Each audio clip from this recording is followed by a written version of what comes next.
Welcome to Screen Crush. I'm Ryan Arey, and I'm here with two extremely special guests. We have Patrick H. Willems from his YouTube channel of the same name. Patrick is a video essayist who does great breakdowns, great commentary, but he also makes short films that tie in between all of his different videos, so it makes this big, long narrative that is coming to a head soon. How are you, Patrick? I'm doing great, Ryan. Happy to be here. And we've also got Nando from Nando vs. Movies. He's got a terrific channel, one of my favorites, where he does a little bit of Marvel breakdowns, a lot of Marvel theories. In fact, one of my favorite videos of his goes through Civil War and points out, hey, it's pretty obvious that Sharon Carter's evil if you look at all the steps here. And I've quoted that video many times during Falcon and the Winter Soldier, and it's good to have you here, Matt. How you doing? We got her. You know, she's been hiding, doing bad stuff. I do think, I feel like by the end of this, she is going to be the the one below all or something. Like she's gonna be what she is now, then she's gonna be a Skrull, then she's gonna be something else, and by the end she's just gonna be the ultimate evil of the Marvel universe. So I'm glad that I am the first Sharon Carter truther, and yeah. We're here to talk about the Eternals. We're going to talk about if we liked the movie, what we liked, what we didn't, give out some theories, maybe throw out a few things that we really want to see in the next, however this story continues on, because you know it's going to continue on. So can't wait to get your thoughts on the movie. I'll break the ice and throw mine out first. So I've seen it twice. I saw it at the premiere where I was there with my notebook, taking notes and everything. So it was really hard for me to kind of absorb what I was actually watching because I was too busy trying to remember comic panels to put for the Easter egg video. But I went to see it the second time, and I was very much like, why is this getting so much hate?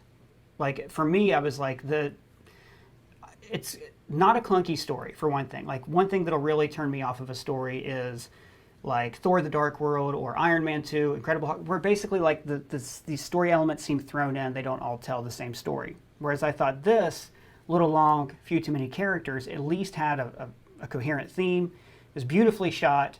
The biggest problem, as far as I thought, was just those action sequences, especially at the beach with Icarus at the end. I was like, man, this is the ugliest, most generic CGI thing. It's the same thing with the end of Black Panther and a lot of those movies, you know. But all around, I mean, I want to hear more what you guys have to say about it, but I don't understand all the hate. It wasn't my favorite, but my God, there's so much worse out there. What do you think? Pat, you want to go first? Sure. I'm coming into this fully expecting to be just the downer. Not that I hated the movie or anything, just because I am, despite being a lifelong comic book fan who for years just growing up wanted nothing more than to get the movies that we're now getting, I've become kind of exhausted by the MCU. Not that there are so many of the movies, but just I feel and anyone who has seen anything that I've ever made on the internet is probably sick of me saying this, but for me, the sort of homogeneity of a lot of them has just become kind of tiring, and even where Shang-Chi is done pretty well, and I feel like it's mostly pretty effective, but still for me it feels so similar to the sort of Marvel formula at this point that I've just become kind of I'm not excited about them the way I used to be. And with Eternals, I went in really curious, mostly because of just the Chloe Zhao factor, and she's a filmmaker that I think is great, and it seemed like maybe she got more freedom than these directors usually tend to, and I genuinely think she did. It is a weird thing where this movie did so many of the things that I've wanted from Marvel movies. It, shot on real locations instead of a parking lot surrounded by green screens. The characters had actual they changed over the course of the movie. It felt like there were real emotional stakes, and it was not just a 2-hour setup for the next thing. It had its own visual language and style that's not the standard Marvel House style.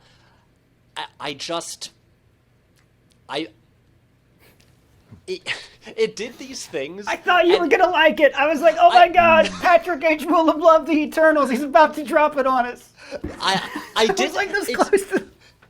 I didn't I'm so sort of like lukewarm on this movie because it did these things I wanted it to do. I don't think it executed them especially well. Like as it kind of went on, I started to realize that as much as I like that Chloe Zhao got Feige to give her more freedom to do things a bit differently, I don't think she was like. I think this movie is an awkward fit for her.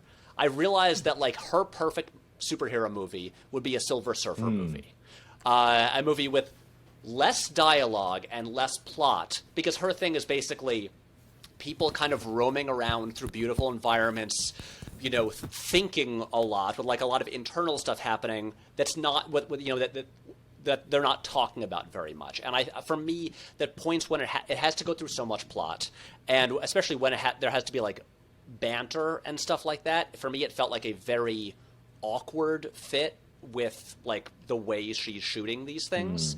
And so that's a good observation. It's thank you. I think it's an interesting movie that for me doesn't totally work. But that said, I have found myself thinking about it so much more in the past 2 days than I have about Black Widow in the last 3 months. Preach. And so this is not the worst Marvel movie. Yeah, I feel like Nando? I did like it more because I first of all I get checks from Marvel to positively review their movies, and this one was yeah Me too. exactly. Pat, I don't know how you haven't managed to sell out yet. There's got to It's so be another easy. Me Patrick and Nando have been doing Willems it forever. getting your checks. Like that's the problem. Every time I drink from this mug, I get $1. But I feel like I thought it was cool. I've had a weird, like, the Eternals are tricky as characters because they are so. I think a lot of my problems with this movie, and I did mostly like it, and I think it was cool. I think once it got moving, and once we started playing with some of these relationships, the characters that we met later in the game, I felt were more interesting and more relatable, and were the characters I wanted to see more of. I do feel like the movie is front-loaded with maybe the 3 Eternals I'm the least interested in by the end of it, and I think that's probably part of why I might have had difficulty connecting with it. Is Cersei, Sprite, and Icarus are probably the 3 most, not necessarily static, because I do think Cersei goes through some stuff, but when you start getting into Gilgamesh and Druid and Thena and some of these other Eternals, I feel like the conflicts that come with being, thousands and thousands of years old is pretty interesting. And I don't know. I also I think visually, so I agree that some of the fight scenes, and some of the action was a little, maybe not super crisp, but I do think it was imagined in a way that was fun. I've been beating this drum for years, but I just don't care usually for speedsters in movies because we make them all really slow. And I feel like this Mercari was the first time I felt like that was really we were going. This was like a cartoon, just after images and making a big thing of circle of dust to distract a character. So there were some parts of the action that I actually thought were pretty fun. I don't know. I liked a lot of the humor that came from certain characters and not others. I think the plot overall was interesting, and I liked the turn halfway through of what was really going on. I understand why people didn't love it, because I do think in the beginning it takes a little while to kind of become invested in these characters. But once that happens, once they start feeling like friends or a family, people that have known each other for a really long time, I feel like I became a lot more invested in just watching these guys, argue with each other or talk about, the ethical concerns with just being around. Basically, Druid is the hero of the movie and everyone else is wrong. And once he's on screen, it becomes really cool. Before that, it's like, you guys got to get it together. You guys got to start, stopping wars and stuff. But yeah, I don't know. I liked it. I liked their little Power Rangers costumes. I thought that was cool. Yeah, I don't know. I think it was fun. I liked how what's his name was barely in it. The Jon Snow was barely in it. That was cool. if you want a human POV character, he could have been that character, but they used Karun Patel instead, which I'm not mad about. I really like that character, but it was very obviously like, all right, we have to include a character so we can set him up in another movie, and and now Kit Harington's being like, I don't know if I'm doing another one or not. They haven't called me. Yeah, sure, right. I mean, we were doing like you're not locked into. We were chit-chatting a little bit before talking about like the different Eternals comics, and like the Gaiman run does that in a way that I think is pretty accessible, where you just have one of the Eternals forget they're an Eternal and then have to be reintroduced to the concept of the Eternals by someone else, and that I think makes a pretty solid entry point. And I do, if I remember correctly, because that's the one I haven't read the most recently, but in that it's Makari is the one that you meet first, and he's like an EMT or something like that. So he's a nurse or an EMT, yeah. And Icarus is the one who has fragments of the memories, and then it goes to Makari and says, "Hey, something's up. We were people, and we did this." So I like that as an entry point for like that. That feels like what maybe I could have used a little bit more of in the beginning. It's like, whoa, this is a guy who is nice and likable and like is doing his best to help everybody, and then he's getting pulled into this weird world and he's kind of conflicted by it. Not to say that that's like what they should have done necessarily, but I was kind of looking back at some of these other runs, because it does feel like every time an Eternals comic comes out, they just reinvent all of the characters and mythology to kind of pretty see much what works. Which, I mean, the Eternals have never been especially popular, so I feel like each time they tend to like, there's like a new run, and then they go away for years, and then it's like, well, a whole generation of people don't know who these characters are. Now we have to reintroduce them all over. It's like my introduction was the Neil Gaiman Romita Jr. comic from, I think I was in high school when it's like came 06, 07, I think something it came out like in 06, 07, Yeah, okay, so I was ending high school at the time, but because I didn't know anything about them at the time. I bought it because Neil Gaiman wrote it, and I haven't read it since then. But I remember at the time it being a good introduction, but it also felt like the first. It was weird that was a miniseries, because it felt like the first arc, and then it was like, well, now we reintroduce everything and setting up all these stories, and then it was over.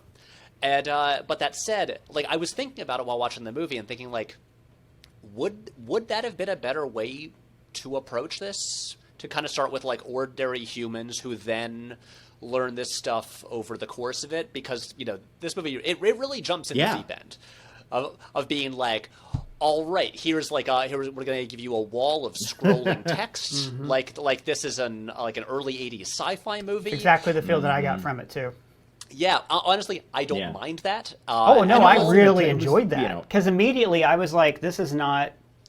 Again, I feel like all these critics have been saying, oh, every Marvel movie is the same, and then you get this movie that's very, very different, and it's getting criticized for, not being praised for that enough. That like from the very first frame, you get that like aesthetically, this is going to be presented in a slightly different way. And it is. And for me, I think part of it is just like, I like the approach that they chose in terms of like how to structure the story with the flashbacks and all of these things. I think, at least for me, despite it like looking great and having all these beautiful locations and stuff like that, and this incredible cast, a lot of it felt a little kind of like dry and lifeless to me. Just like, we're talking about like, who are the characters that we kind of sent? I mean, like, we have this big love triangle. We have characters who have had like this romance over thousands of years. We have like, as we've all heard about a lot, the first sex scene in the MCU. We've got this like, the idea of like what Sprite deals with, where it's like, she's kind of like, Kirsten Dunst in Interview with the Vampire, of like cursed to be eternally a child and then in love with this adult, and you can never, and this is just like, this is like thousands of years of like frustration. This is like really like big melodramatic stuff, but it's not really presented that way. It's like, it's very kind of removed and stoic, and everyone is, if they're not like bantering, they're kind of being very serious. And I feel like I would have liked to see just, again, that's why I'm saying I think Chloe Zhao is great. I'm not sure this was like the ideal fit of project, because I think this did need like a bit more sort of like passion and energy, and it needed to, like, I felt like these are gods. These are gods who have like experienced everything over like millennia, and I would have liked to feel that a little bit more. Yeah, it is interesting. I'm going to pivot from both you guys. Sorry, Nando, to cut you off. I'm going to pivot from both of what you guys said, because you both said, you like the flashbacks, or you'd like to have seen the whole thing presented more from a POV of Makari and like learning that way. I actually came out of it going kind of like Captain Marvel. I thought, that's a better movie without flashbacks if you just tell it chronologically, because then the whole time we're going to be thinking, oh, what's it going to be like when we get to present day? I did like how the journey of their family coincided really nicely with the journey of humanity. Like they start, they're new, they're fresh, they're primitive. It's Mesopotamia. It's the metaphorical Garden of Eden when everybody's pure and we have pure intentions. Into Babylon, where like all the buildings have like copied the way Ajax looks, so it's clear like you see their influence everywhere. But then it all starts to come apart during colonialism, and that's that night is when Angelina Jolie, Athena gets the Mad Weary, when Druig splits off from the rest of them, and then it's kind of like when our humanity sort of entered this awkward teenage phase that we're doing now, where like we're shutting each other out in different sides of the world and saying it's us and them, So to me, if they would have presented it all chronologically, and that all those flashbacks would have been more of a first act, and we could have seen that love story through the ages evolve, then like to go from like the 1500s to modern day, when all of a sudden she's not with Icarus, oh my God, but she loves Icarus, because we saw that play out in more than one scene. Right. That was the other thing too. It's like they meet on the ship, hey, what's up? Oh yeah, how you doing? Good. And then later on, it's like, in Babylon, I can tell you like her. I really like her. They go on a walk and they do the dirty in the sand. That's all we got to sell their love story, because next thing you know, because we've seen them broken up more than we've seen them together.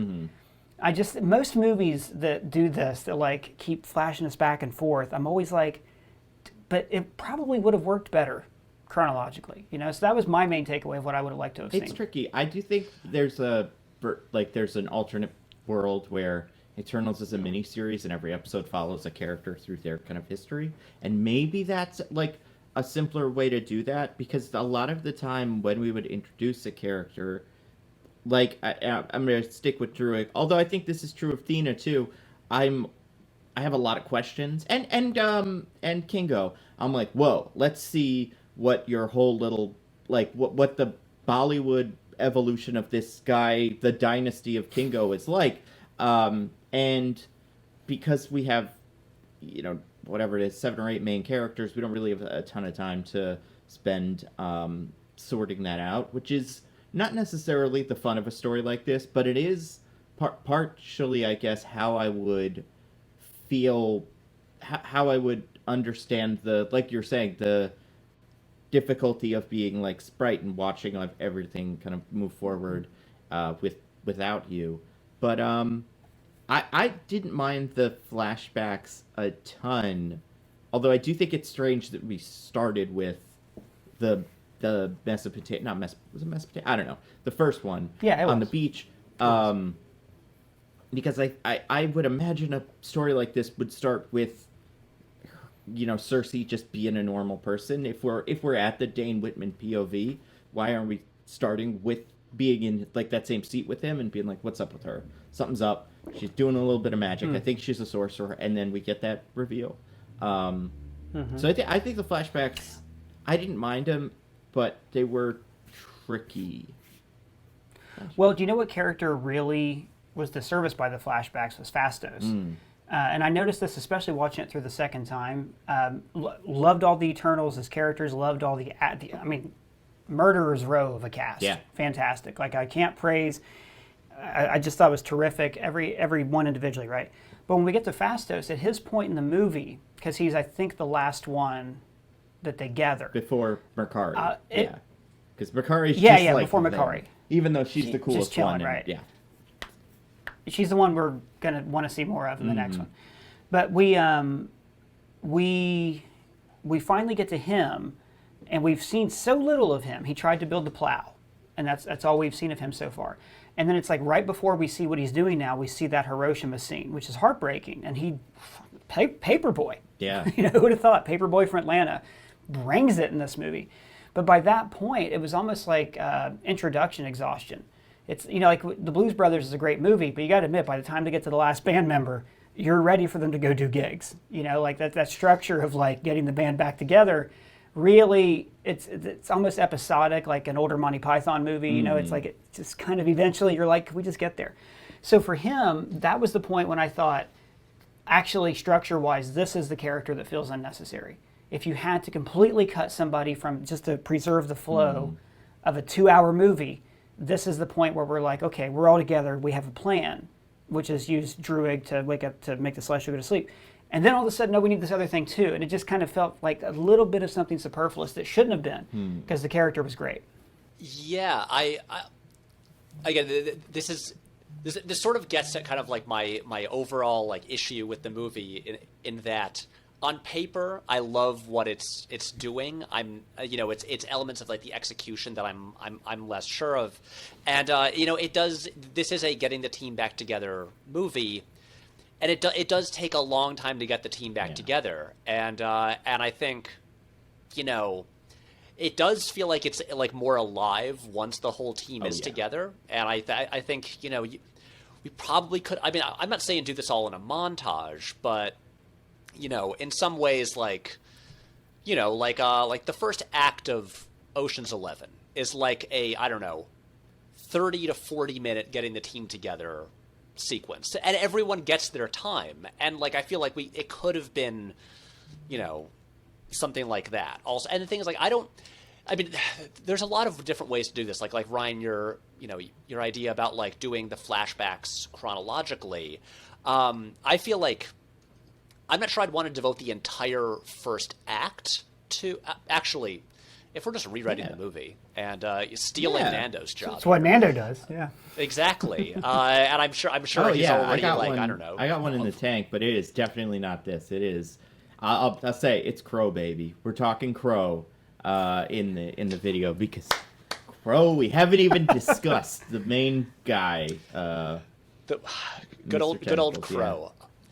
So what I was just gonna say was, I feel like one, I don't know, maybe if I were making this movie, I feel like you could do the flashbacks, kind of like the history of the Eternals up to where they split, kind of as like a 15-minute long cold open, and really kind of, especially because like Chloe Zhao has brought up Terrence Malick's The Tree of Life as like a major influence on this movie. Like she had the whole cast and crew like watch it together before they started production, and The Tree of Life is a movie that literally goes through the creation of the universe. There's like dinosaurs and stuff like that, and it does it kind of like as this big like epic montage, like jumping through time, and I feel like, especially because this is dealing with like, this is big operatic stuff. We're dealing with space gods here. Like I feel like I'm imagining just full on like choirs, like big booming like music through this whole thing, this whole sequence showing like the rise and falls of civilizations, they're like, the Circe Icarus romance and stuff like that. Like all of this stuff just kind of like condensed into this like insane 15-minute prologue up to where they split. And then the title Eternals comes on, and then it jumps ahead to present day. Anyway, that's not the movie they made. But you're talking like, there's no room for quips in that. So you want less quips and more Koyaanis Katsi. I'd be up for that, man. Why not? We've seen everything else in a superhero movie. Why not that? Yeah, I do think this movie could use less quips. It did feel like there was like it's like a Marvel imposed quota of like, well, you gotta have like some like I mean, I feel like the entire universe is so relieved we never have to hear Fall Collection IKEA ever again. What's this even made of? Vibranium?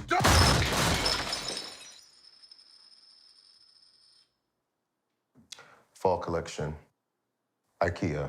And so I'm just like, it does feel like they hired some very lazy, like, punch-up people to kind of come in and just, like, give them... I mean, like, that's the thing. Like, you had this great cast. I don't think they need to be doing this, like, a lot of, like, inane banter. Like, just you're dealing with like serious shit as it is. This is a movie that actually is like, it has like big like things on its mind that aren't just like, how will we introduce elements that will pay off 5 Marvel movies down the road? Like, I mean, a friend of mine had the take that this is basically a movie about how depressing it is to become an atheist. And I mean, they're basically losing, like, some of them are losing faith in their god. They're basically aborting the birth of a god in the end. Like, there's like, this whole thing, it's all about like debating whether or not like humanity is worth preserving and saving. Like, they're dealing with such big things. I'm just like, I'm not being one of those people, like one of the quote unquote DC fans who's like, I don't need the kiddie Marvel humor. I love humor. It's great. I just think the sort of like, some of the like, bantery kind of stuff just feels kind of like unnaturally grafted on. And I think if they, the movie that they're already setting out to make is like, this big mythological serious thing. And I think they could have leaned even harder Patrick, into that. It's coming out. Yeah. Say the tweet that broke my brain from a couple of days ago that I think is the thesis of everything that you're saying right now. So, Ryan, do you want me to go into this? Oh, no, do it. I saw the tweet, too. I want to hear you talk about it. It makes sense. When I was watching this movie, I developed. I was suddenly this Eternals take was forming in my brain, and I was like, I don't know how I feel about this. And then by the end of the movie, I'm like, I think I believe this, but do I dare voice this opinion? And I remember like on the subway back home, I sat there, I wrote the tweet, and I stared at it for like 5 minutes. I'm like, do I choose violence tonight? And I said, you know what? Here we go. I'll do it. My take is that Zack Snyder should have directed Eternals. Fascinating. And I can explain, because I mean it. And I say this as someone who is not a huge Zack Snyder fan. Because Zack Snyder's whole approach to his DC movies, in particular Man of Steel and Batman v Superman, is basically he presents Superman as this kind of like detached god from space who basically spends multiple movies waffling over whether or not it's worth it to use his abilities to help humanity and save them, which I personally do not think was like a good fit for those characters and for Superman in particular. I think that's an interesting idea that was not the right material for. Eternals is just explicitly about that. It is about immortal space gods debating whether or not humanity is worth saving. This is and so in a hypothetical reality where Zack Snyder did not make Man of Steel or Batman v Superman, I think this is the perfect material for these things that he wants to discuss and explore. Also, Chloe Zhao has straight up said in interviews that she used some of his visual language for how he visualizes like superpowers for this movie. And you can see it. And that's one of the things that Snyder is pretty good at, because also a big thing about Snyder's approach to literally every movie he's ever made is presenting every character as this impossibly powerful godlike figure, and he's dealing entirely in like the visuals and language of like myths and gods with everything, and that's what this is. In Zack Snyder movies, people and that happens in Eternals. I think I'm not even saying I would have loved that movie, but I think this is so in his wheelhouse and could have used the kind of like that visceral quality that his movies tend to have. I think Chloe Zhao is a better filmmaker than Zack Snyder. I just think he is better suited for this particular project. Fascinating. And I'm sorry for putting that out. I understand. In the world, it's going on the thumbnail. What are you talking about? It makes so much sense. It's just like it really does like break my break my brain because it's the way, even just the way you described this thought coming out of your head felt like the dreaming celestial being birthed out of the world, like it, spent thousands of years and took all the consciousness out of the earth of your brain and then just pushed its way out. Yeah, that's the thing.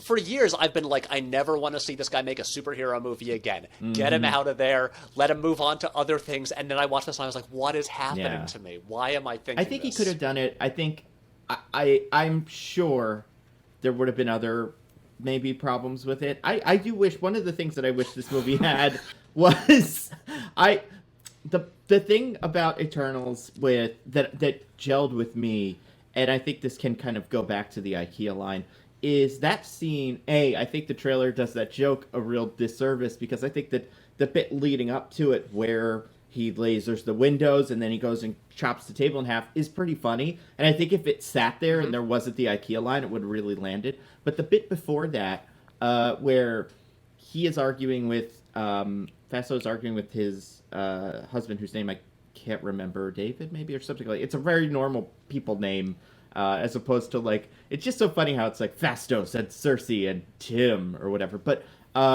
that guy, they're arguing, and Cersei and Icarus are watching, and then he comes back into the room and they both scramble to the table. And I remember like the bit where Cersei picks up a paper, pretends to be reading it. Icarus picks it up out of her hand. She picks up a cup. It's like there's a little bit of like goofy, almost like Brady Bunch kind of family in a room together comedy that, and like that humanity of them at the dinner table and arguing with Druig and stuff. They did feel like at times, some of them felt like real people that I was like, these feel like people that know each other and that have all these relationships. And I think maybe that, for me, could have maybe gotten lost in the Snyderiness of it. But I agree that, like, when you look at how a character like Icarus is the Superman that Zack Snyder always wanted to write, like, it's so frustrating. And especially where that character goes, which is, as far as the story goes,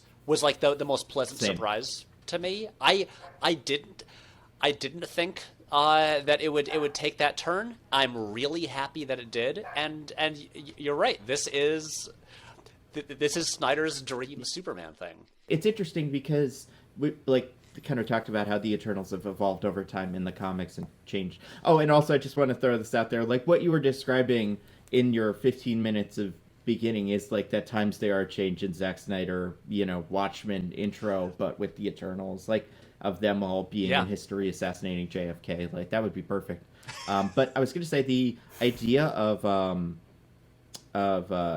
Icarus, in one of the things that's pretty consistent throughout all of these different runs is the characterization of the different Eternals. And I think Icarus, as written in all of those books, has never done exactly that, but he's always been the one that would. And like, I think the recent Gillen run, there's a full page where he's about to just beat Thanos to death, and it's like, he's an arrow. You point him at something and he kills it, and he does it, and that's it. And there's not a lot there besides that. So I think that makes a lot of sense for, for that kind of Superman that's not necessarily like, I don't know, a Snyder Superman, but is like, he just does what he's told and he believes in the mission. I found him fascinating over the course of the movie. In the 80s run, Thena falls in love with Kro, and her motives are kind of questioned. And Icarus is the first person to turn on her and says flat out, "You're not loyal to us," and he challenges her to be, Prime Eternal and everything. So I like how the movie, from a comic book perspective, was able to take that kind of thing and like just use it and tweak it and adapt it. I do think I hear what you guys are saying about Zack Snyder, and I agree. I would love to see that movie. I do think that Chloe Zhao, or really just any woman, was perfect to tell the story, because it's a story about creation. It's about motherhood. You see Ajak is like the mother of the group, and then like any mom, she eventually says, your time with me is done. Now you have to go out and do other things.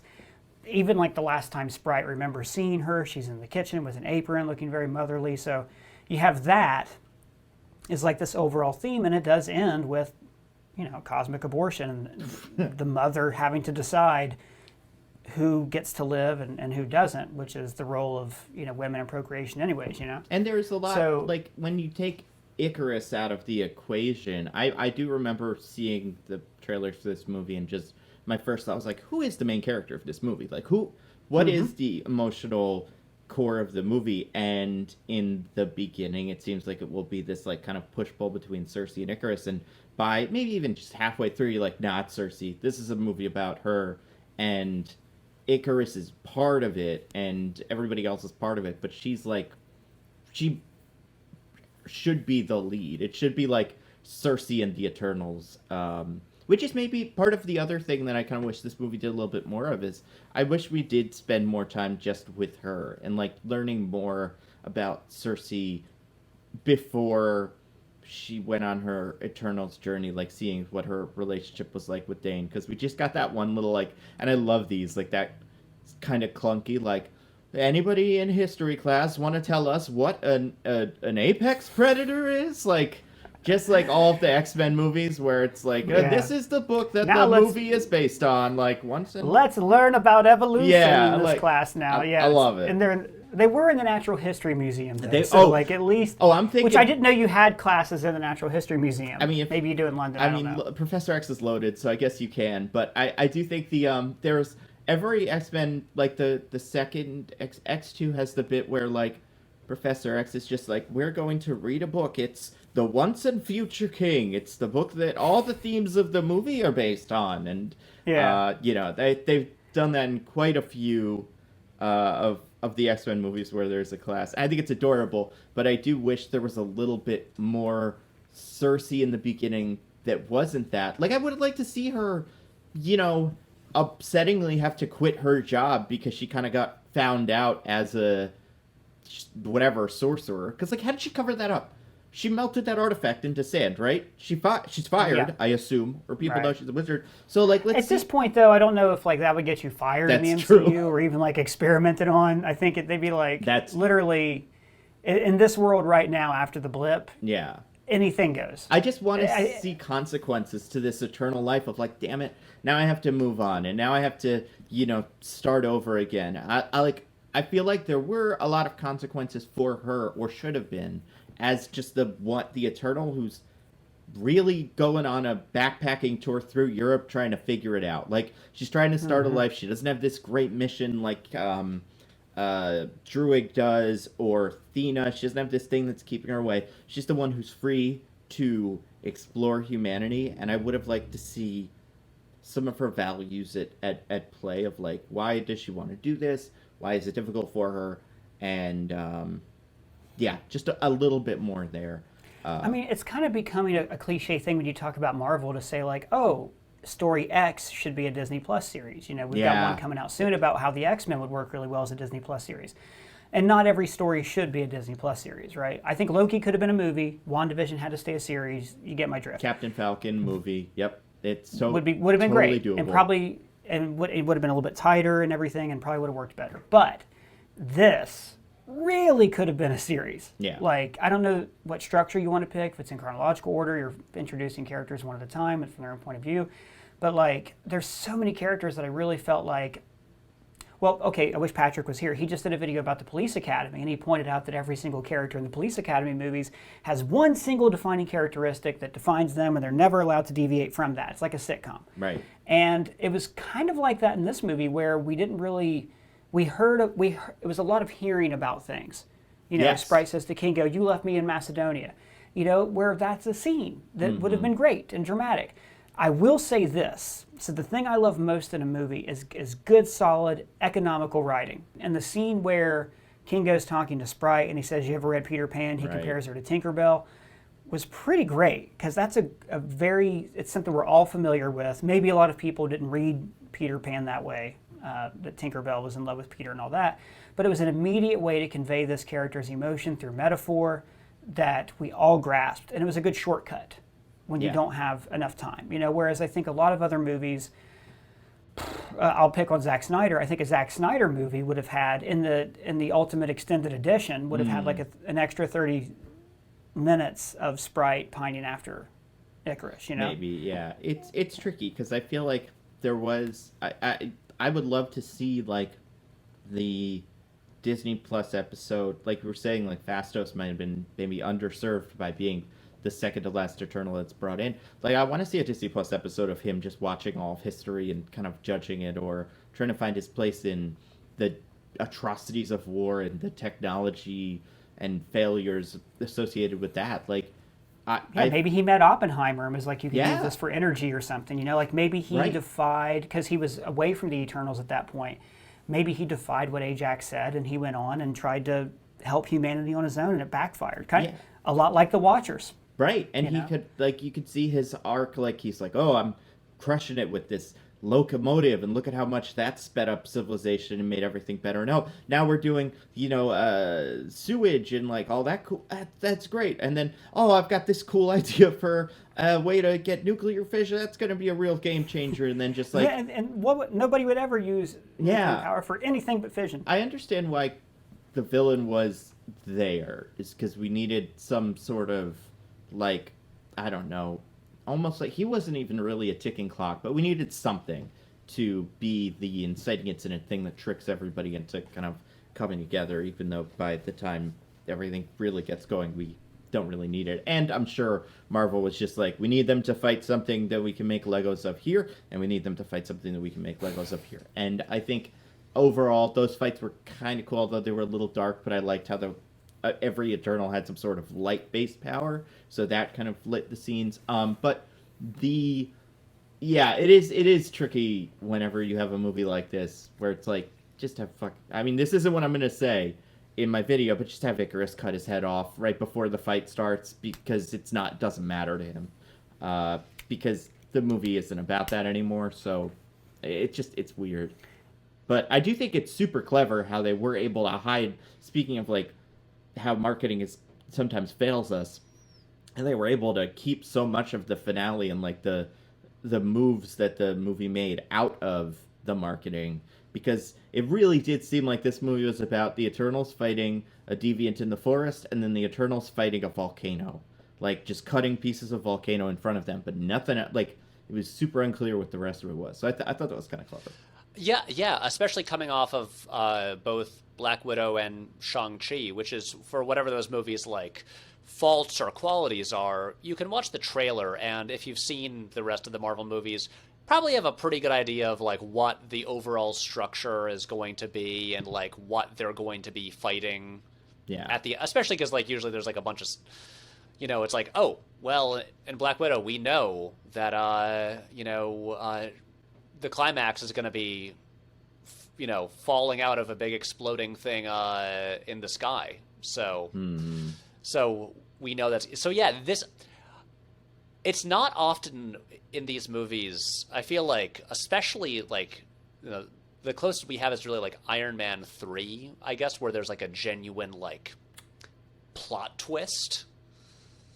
Yeah.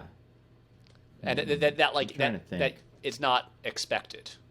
Other than, I don't know. Yeah. I mean, like the end of Infinity War, maybe, if you haven't read the comic. Oh, wait a second, hold on. Genuine plot twist. Spider-Man: Homecoming has, like, one of my favorite little plot movements in any movie like this. That is, and also Far From Home. Who could imagine that Mysterio guy? Not a trustworthy fellow. Yes. He's. I remember my dentist was just that the week before I saw that movie. He was like, Mysterio, that's the bad guy, right? And I was like, what do you mean? He's like, I feel like I saw it on a show once, but also, like, he's wearing green. That's just the rule. And I'm like, yeah. That anytime, like with Kro, anytime you have anything in a movie that you can just cut out, then it probably doesn't belong in the movie. Like Dane Whitman, if you need somebody to show them anchor to humanity, having this guy pop in and out a couple times on FaceTime isn't the best way to do it. And with Kro, he's there to be like, look, we're the same as you. Right. We're just fighting for survival. And then Druig, best character in the movie, even says, no, that makes them us. Like, we're just like them. And that is completely ignored and completely swept under the rug.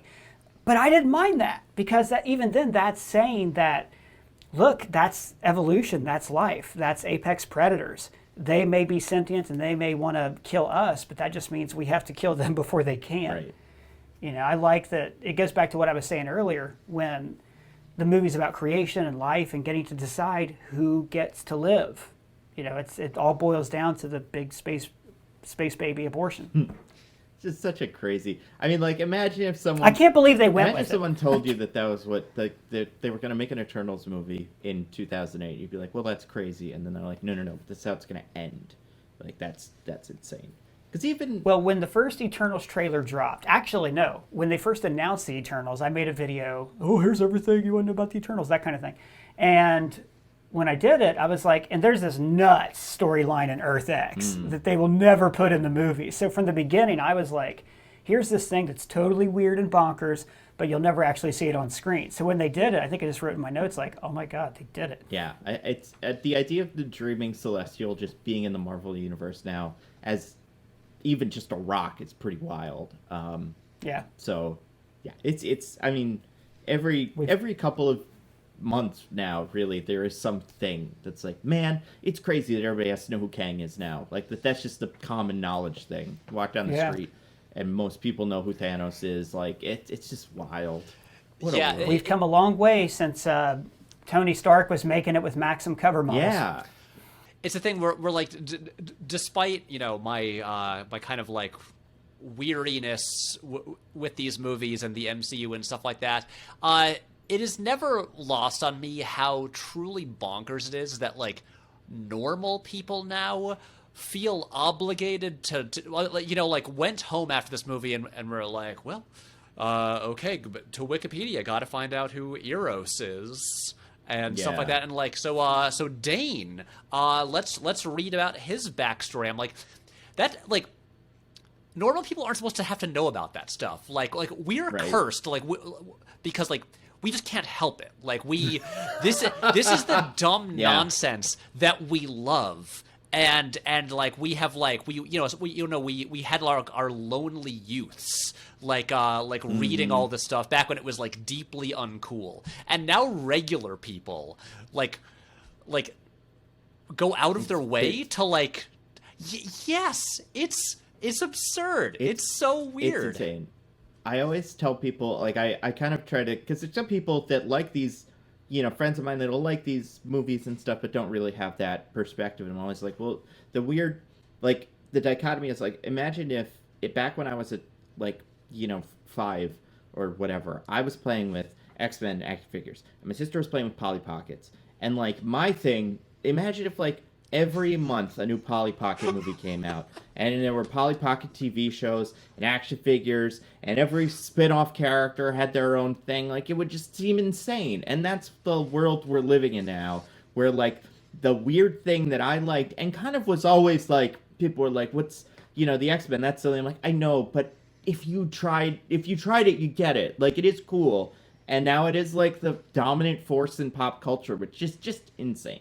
Like, it blows my mind. So, just to circle it back around, we're gonna wrap it up in a second. But I want to know from you guys, what's your big theory? What's your real big theory? Okay, your big dumb this theory. This is my dumb theory for all this. Go ahead. Okay, so he wasn't there for the Unimind. He's around. He's got a pretty simple superpower. What if Kingo is a Skrull? He could totally be one. If we had to make one of the Eternals a Skrull, he's just got all the qualifications. Not that he was always a Skrull. No, yeah. But at some point in his Bollywood career, he was they swapped him in and out. And he could have been actually several Skrulls descended from one another. True, yeah. Throughout the years, because they do age, the Skrulls. So I love it. Yeah, I think it doesn't make sense in terms of, my only problem is, would a Skrull be able to fool someone like Druig, who is, kind of a mind reader, although I don't know what his powers quite are here, or someone like Ajak, who has some sort of cosmic sense of stuff. But if he could, then if they wanted to do it, Kingo could be a Skrull. Hey, maybe Druig's powers only work on humans because they was calibrated to work on Earth. Yeah, it totally would make sense. Pat, what's your big theory? I don't know if I have a big theory. I mean, at this point, what's your dumb theory? I'm mostly left with... What do you want to see?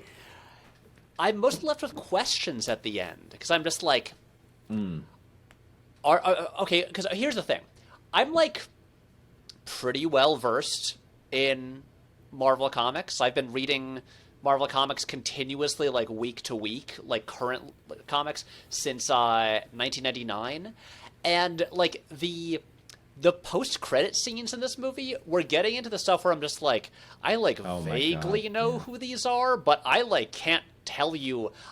I don't have a favorite story that any of these people are in. I'm just like, this is stuff that I'm like not super well versed in, and also I'm just curious, like, are they gonna make an Eternals 2? Good question. Like, I mean, okay, here's my super obvious theory that I'm sure many people have at the same time. Now that we've seen Celestials on screen, we've seen big giant space gods with full-on Jack Kirby designs. It's like this is like the this is the like feels like the test run for, can you do Galactus on screen? And the answer is yes. And so I just want, look, I want Galactus so bad. I want to see a Silver Surfer. And for some reason, did anyone as a kid ever watch the short-lived Silver Surfer cartoon? Yeah. Yeah, of course. I haven't watched it since I was a kid. Loved that cartoon as a kid. I think because it, I felt like, oh, this is like the smart superhero cartoon, because it's like, it's very existential, and he's lonely. And so I've always I've always liked that character, and I just love everything about Galactus. And so I just think, like, now that this has worked and this movie made money, even if the reviews aren't great, that now it'll like embolden Marvel to like go in that direction, be like, let's have more giant space people coming to Earth. All right, well, here's my, on that same note, my theory is, so, Ego, I got two options for him. One, Galactus ate his planet, and he was almost born or whatever he's basically a stem cell of a Celestial. Right, that makes sense. And that's why he was out by himself. Or, more than likely, if they ever go back and address Ego's secret origin, which I really don't think they're ever going to do, because why would they? I think what they'll do is they'll be like, I think that the Eternals on his planet also rebelled, but they just figured out a way to like expel it.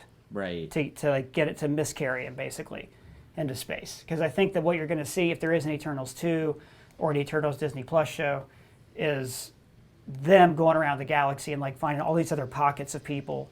Maybe even on Titan. Titan might have just been all Eternals that rebelled and tried to kill the Celestial, and it messed up the planet. Yeah, it's tricky because in this, right, we have Eros who says like, I am also an Eternal, the brother of Thanos. And that means Thanos is kind of an Eternal, and I feel like that deviates with how that usually plays out in the comics, or at least they just did a book, one of Kieran Gillen's Eternals books, kind of, I don't know if it redoes that or just clarifies the relationship between like Mentor and Zurus as the one who wanted to not have babies and the one who wanted to have babies, and like that's where the split happened. So I don't know how different Thanos and the Titans are from these guys, but so I wonder what that means. Also, it's just, I feel it and says it's insane that the conceit of the Eternals in the comics, for me at least, has always been like, they could just get made again. There's a machine, and they get birthed out of the machine. And then in this, it's like, oh, one of them's dead. And it's like, well, permadeath. And I'm like, wait, did none of you check? Like, well, but they lost his memories, though. That's true. They can't bring them back. Like when Gilgamesh died, it was so sad. But I was like, they cannot bring them. If they start bringing characters back in these movies, that's it. I don't think they will will say that either, for the but it's MCU. insane. People do stay dead. Yeah. Apart from Infinity War. Well, this was the thing. I had first of all, I do want to say that recent like Eternals one shot, the Gillen, I think Dustin Weaver drew it. I forget what it was called. It was like Thanos Rising, maybe, or something like that. It had some sort of like subheading. Yeah, because there was like a break after the first story arc, and they did these like two like one shots. Great issue. I really liked it. And but I had the same thought about the Resurrection Machine. Like when Ajax was dead, I was like, well, the Resurrection Machine, like just make a new one. Like she'll be back. Yeah. And then because that's just always that's the thing. They're eternal because if they die, they just get resurrected. And Cylons. Yeah, exactly. And I mean, it's it's similar to the current X-Men comic status quo. I was so proud when I was in the car on the way home from this, and I kind of explained that to my girlfriend. I was like, yeah, it's weird because usually they have a machine that brings them back. So like sometimes they have to get re-explained what happened, but they're on the thing. And she's like, yeah, like that X-Men Island thing. And I was like, oh my God, you're listening to me talk about the stupid X-Men Island. Excellent. I love. Yeah, it was Excellent. great. But yeah, it's wild that they don't have that machine. But if they had it, that was my problem, or not my problem, but that was where it kind of became difficult. It's like, if they have that, they can then resurrect Thanos. They better not. So I guess we can't have the machine if he is an Eternal. But yeah, that's what the multiverse is for, though. That's true. Because you'll see multiverse Thanos pop up. Yeah. All right, so guys, thanks for talking to me about the Eternals and for sharing all your thoughts. Pat, where can the people see you? You can find all my stuff over if you just search Patrick Willems on YouTube. I'm the one that comes up. And right now, for anyone who has been watching the videos, we're working on we're finishing up what we are calling the season finale, the culmination of the 1.5 year long ongoing narrative that has run through all of the videos, and it is an enormous project that has consumed majority of my year. And you can find out what happens with this guy. Yeah, I got one video. too. He's everywhere. He's infected all the YouTubers. Nando, how about you? Where can the people find you? Everywhere, like every platform, whatever your platform is. If you go to Nando View Movies, like search Nando View Movies on that, I'm usually there. Twitch, Twitter, Instagram, obviously YouTube. I have a podcast called Mostly Nitpicking, where we talk about a movie and kind of not even like, I wouldn't say nitpick it, like not like cinema sense, but like trying to figure out what it is that time travel, how does the Eternals resurrecting thing, or like what happens now that giant part of the planet is gone. Like, I don't understand what the Marvel universe is the Earth hollow? What's going on? Where are the Moloids living? Like, it's like King Kong, where they find out that it's a hollow Earth and it's just gravity everywhere. It's weird. But so we'll talk about stuff like that. And yeah, so the podcast is called Mostly Nitpicking. And yeah, I'm going to do an Eternals video on what I think Kro should have done soon. And I'm also probably going to do a video soon as well about celebrating that I think 2021 is the year we figured out speedsters, because I think it is. And I'm really happy between ZACK SNYDER, all the cartoons. It's good now, and it's awesome. So, and just to be fully clear, well, guys, thanks. I was gonna say, just to be fully clear, I'm not gonna make a video about Eternals or any Marvel stuff. So this is it. This one thing. This is the one time I'm gonna talk about this movie. And we are honored you shared your thoughts with us here at Screen Crush. Honestly, this was a lot of fun, and I'm just like, great. I don't, this is all I needed. It felt good. And also, I couldn't have asked for two better people to talk about this with. Stop it. Hey, wake up. Your break is over. What? Oh. You okay, buddy? You don't look so good. I had the weirdest dream. I dreamed I had friends and that we were talking about movies together. And I wasn't just in this store.